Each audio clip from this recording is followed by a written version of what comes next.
Everybody, I have a book to share with you today. It's been one of my favorite books at this time of year for a long time. It's called The Polar Express by Chris Van Allsburg, and it's actually been made into a movie, which is pretty fun to watch. It has some great music in it, but I still love the book best of all.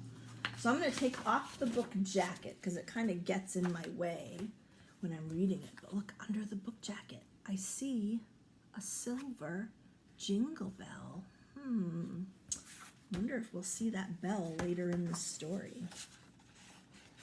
Let's see, I'm turning the pages to the first page. Here it is. On Christmas Eve many years ago, I lay quietly in my bed. I didn't rustle the sheets. I breathed slowly and silently.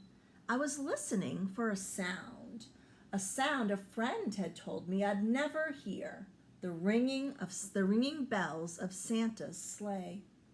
There is no Santa, my friend had insisted, but I knew he was wrong. Late that night, I did hear sounds, though not of ringing bells. From outside came the sounds of a hissing steam and squeaking metal. I looked through my window and saw a train standing perfectly still in front of my house. A train? What? Whoa. Oh, there it is. So beautiful. It was wrapped in an apron of steam. Snowflakes fell silently around it. A conductor stood at the open door of one of the cars. He took a large pocket watch from his vest, then looked up at my window. I put on my slippers and robe, and I tiptoed downstairs and out the door. All aboard, the conductor cried out. I ran up to him. Well, he said, are you coming? Where? I asked. Why, to the North Pole, of course, was his answer. This is the Polar Express. I took his outstretched hand, and he pulled me aboard. Oh, he's going to the North Pole on this train. What? This is inside the train. The train was filled with other children, all in their pajamas and nightgowns. We sang Christmas carols and ate candies with nougat centers as white as snow. We drank hot cocoa as thick and rich as melted chocolate bars. Outside, the lights of towns and villages flickered in the distance as the Polar Express raced northwards. You see all the children. There's hot chocolate in this big container. They're all headed to the North Pole. Soon, there were no more lights to be seen. We traveled through cold, dark forests where lean wolves roamed and white-tailed rabbits hid from our train as it thundered through the quiet wilderness. They're going further and further north where there aren't any more people, just animals and forests. At least not very many people. It's too cold at the North Pole, close to the North Pole. Those mountains. There's the train right there. We climbed mountains so high it seemed as if we would scrape the moon, but the Polar Express never slowed down. Faster and faster we ran along, rolling over peaks and through valleys like a car on a roller coaster.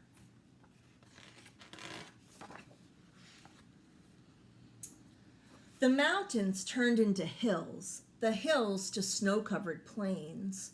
We crossed a barren desert of ice, the great polar ice cap. Lights appeared in the distance. They looked like the lights of a strange ocean liner sitting on a frozen sea. There, said the conductor, is the North Pole. Oh, I think they're there. The North Pole, hooray! The North Pole, it was a huge city standing alone at the top of the world, filled with factories where every Christmas toy was made. At first, we saw no elves. They're gathering at the center of the city, the conductor told us. That is where Santa will give the first gift of Christmas. Excuse me. Who receives the first gift, we all asked. The conductor answered, he will choose one of you. Look, shouted the children, the elves. Oh, see all those little dots down here in the streets? Those are all the elves. Outside of the train, we saw hundreds of elves. As our train grew closer to the center of the North Pole, we slowed to a crawl. So crowded were the streets with Santa's helpers. When the Polar Express could go no further, we stopped and the conductor led us outside. What's going to happen next? We passed through the crowd to the edge of a large open circle. In front of us stood Santa's sleigh. The reindeer were excited. They pranced and paced, ringing the silver sleigh bells that hung from their harnesses. It was a magical sound, like nothing I'd ever heard. Across the circle, the elves moved apart and Santa Claus appeared. The elves cheered wildly. Oh, there's Santa. The elves are excited too. There are all the elves back here. Santa marched over to us and pointing to me, he said, let's have this fellow here. He jumped into his sleigh. The conductor handed me up. I sat on Santa's knee and he asked, now, what would you like for Christmas? I knew that I could have any gift I could imagine, but the thing I wanted most for Christmas wasn't inside Santa's giant bag. What I wanted more than anything was one silver bell from Santa's sleigh. When I asked Santa, he smiled. Then he gave me a hug and told an elf to cut a bell from a reindeer's harness. The elf tossed it up to Santa. He stood, holding the bell high above him and called out, the first gift of Christmas. He's holding it right in his hand. He cut it right from the harness of the reindeer. Amazing. A clock struck midnight as the elves roared their approval. Santa handed the bell to me and I put it in my bathrobe pocket. The conductor helped me down from the sleigh. Santa shouted out the reindeers' names and cracked his whip. His team charged forward and climbed into the air. Santa circled once above us and then he disappeared into the cold, dark polar sky. Off to deliver his presents. As soon as we were back inside the Polar Express, the other children asked to see the bell. I reached into my pocket, but the only thing I felt was a little hole. Oh dear, look how sad he's looking. There was just a hole in his pocket and no bell. I had lost the silver bell from Santa's sleigh. Let's hurry outside and look for it, one of the children said.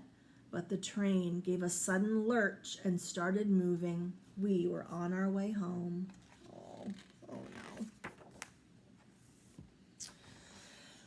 It broke my heart to lose the bell. When the train reached my house, I sadly left the other children. I stood at my doorway and waved goodbye. The conductor said something from the moving train, but I couldn't hear him. What? I yelled. He cupped his hands around his mouth. Merry Christmas, he shouted. The Polar Express let out a loud blast from its whistle and sped away.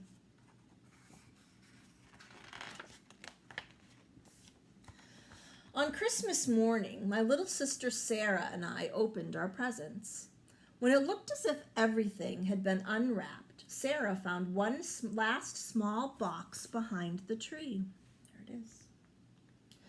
It had my name on it, and inside the box was the silver bell.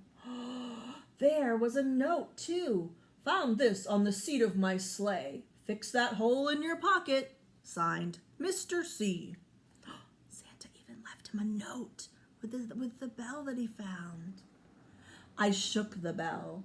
It made the most beautiful sound my sister and I had ever heard. But my mother said, "Oh, that's too bad." "Yes," said my father, "it's broken." When I'd shaken the bell, my parents hadn't heard a sound. The grown-ups couldn't hear it. At one time, most of my friends could hear the bell, but as years passed, it fell silent for all of them.